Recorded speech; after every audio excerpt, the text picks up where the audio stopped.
be people here tonight, and I've seen a few who doesn't really know too much about Connect, doesn't really know what it is, doesn't really know who we are, doesn't really know why we exist, or why we do what we do.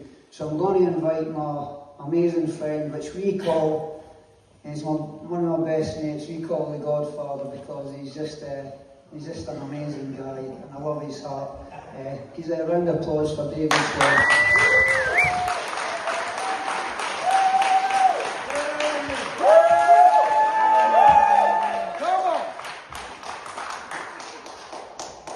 So fantastic. The second Connect in Scotland. And other Connects in the pipeline. So good to have Stefan here with his wife. And welcome, Stefan. Where are you? There you are there, right. Welcome. And we're praying for you and for all the stuff that's happening in Perth, for the interest that's happening in Dundee, Glasgow, Saltcoats. You know, people are making inquiries and seeing this vision being multiplied out across Scotland. It's just absolutely amazing. I just want to really just kind of like just say at the kick-off, I mean, a lot of you know this and have said, oh, David, you heard you saying this before.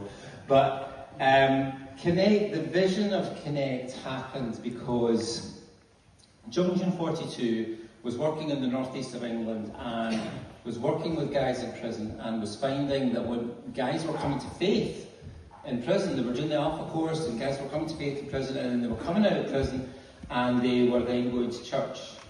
And they didn't know what to do with church, and the church didn't know what to do with them, and so there was just a real clash of cultures. And so rather than helping and discipling people that were coming out of prison, there was almost like a cycle of shame, you know, of, all right, oh gosh, there's another place I don't fit in, there's another place I feel kind of rejected from, what's life about, you know, is this real? And so really initially what happened is they got together and they ran an Alpha course, and out of that Alpha course, they said, well, why don't we have a kind of community that welcomes people that are just coming out of prison and are coming out of addiction? Why don't we just do that? So that's where the vision of Connect and partnership with a Church of England called St Luke's in Newcastle, they formed the first Connect. And then they realised, well, actually, you know, this is really good. Why don't we share this with people, you know, about what's happening? And so Connect started popping up around the northeast of England, and then eventually further south, further west, and then eventually Scotland. And the vision in Junction 42 was from Isaiah 42. That's why it's called Junction 42, in case you didn't know. It's from Isaiah 42, verses 6 and 7. I, the Lord, have called you in righteousness. I will take hold of your hand. I just love that picture of God just saying, son, daughter, I'm going to take hold of your hand. Amen. And I'm going to walk with you. I'm going to be with you. I'm going to see you through this. This is tough, what you're going through, but I'm going to walk with you through it. Amen. And I will make you to be a covenant for the people and a light for the Gentiles. I'll make you to be a promise, a living promise, as God has done for you, so I can do for anyone. Yeah. God has transformed my life. I can do that. I'm a light for all the nations, for everybody. Amen. No matter what they've gone through, no matter where they are, I'm a light that shows that God's promises are real. Amen. And God's promises are fulfilled in my life and can be fulfilled in your life. To open the eyes of the blind and to free the captives from prison and release from the dungeons of those who sit in darkness. And that speaks to me of saying, you're in prison, I can set you free. I'm in prison in here, the darkness in here that has got me bound. Yeah. I can set you free. And so this vision of saying we will go to the least, the lost, the vulnerable, those who are marginalised, those who feel their life has been trashed, those who feel that they've lost hope that there's a better way. And so, meanwhile, in the northeast of Scotland, I was going through a very tough time and was learning learning what it was like to be broken, actually. Because God was preparing something in my heart to see the gospel to go to the broken. And I came down to Edinburgh, and through a lot of other circumstances, I ended up in prison. That sounds bad, doesn't it? Through these circumstances, I ended up in prison. I ended up in ministry in prison, and running off, of course. And so it was, and through that I came into contact with Junction 42, and I was so excited by this vision of Connect, of missional communities, of worshipping communities, of guys coming out of prison, of guys coming out of addiction, guys and girls coming out of addiction. It was just so exciting, and I was like, oh, we're going to do this here, we're going to do this here.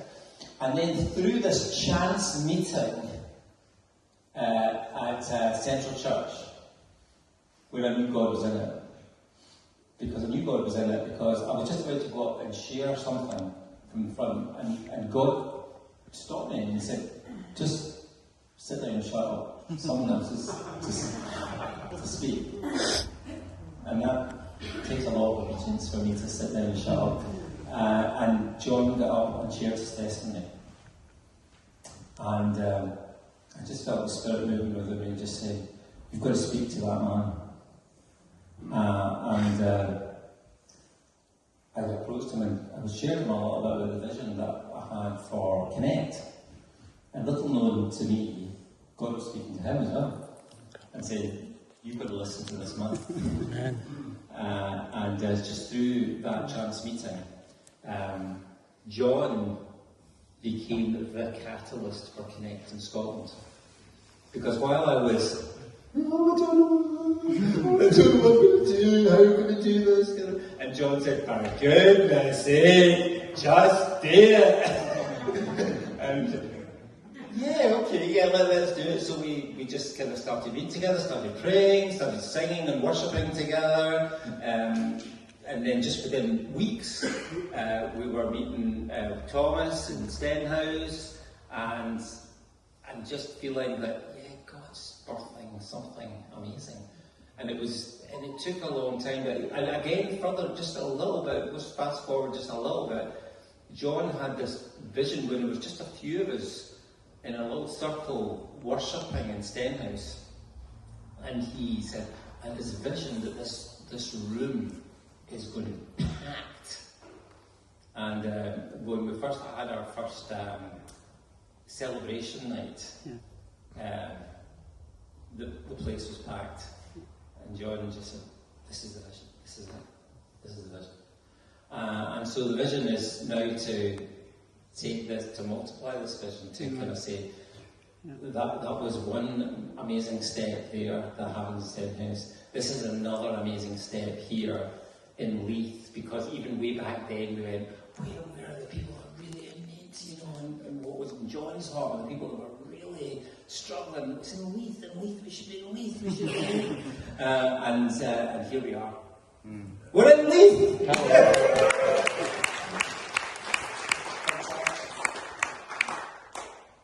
Jesus, when he was saying what his mission was all about, he said this. He said, the Spirit of the Sovereign Lord is on me, because the Lord has anointed me to proclaim good news to the poor.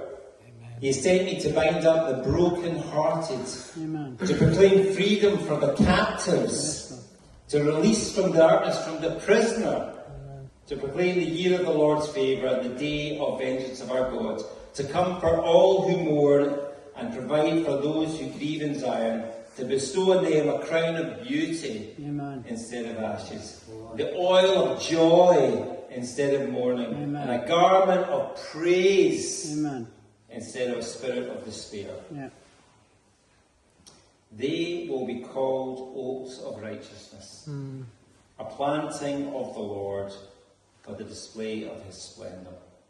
They will rebuild the ancient ruins, the places long devastated.